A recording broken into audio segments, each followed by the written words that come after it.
સુરત બાદ બનાસકાંઠાના યાત્રાધામ અંબાજીમાં યુવકે ઉત્પાત મચાવ્યો। મનોદિવ્યાંગ યુવક મોડી રાત્રે મંદિરના શિખર પર ચડ્યો। યુવકને નીચે ઉતારવા માટે શ્રદ્ધાળુઓ સહિત પોલીસ દોડતી થઈ। શિખરના મધ્યમાં પહોંચીને યુવકે આટાફેરા કર્યા। પોલીસે મહામહેનતે મનોદિવ્યાંગ યુવકને નીચે ઉતાર્યો। તો આ દ્રશ્ય તમારી ટીવી સ્ક્રીન પર।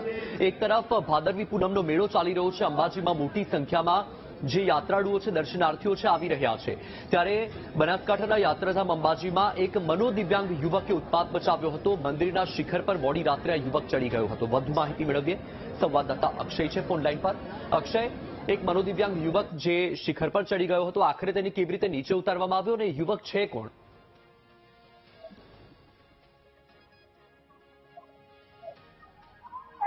જી અક્ષય।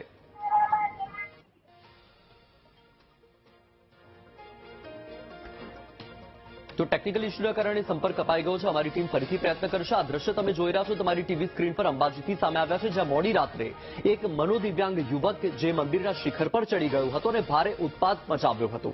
આ યુવકને નીચે ઉતારવા માટે ભારે મહેનત કરવી પડી। વધુ માહિતી મેળવીએ, સંવાદદાતા અક્ષય જોડાઈ ગયા છે। અક્ષય, યુવક જે શિખર પર ચડી ગયો હતો એ યુવક કોણ છે, ક્યાંનો છે, શા માટે ઉપર ચડી ગયો હતો, આખરે કેવી રીતે એને નીચે ઉતારવામાં આવ્યો?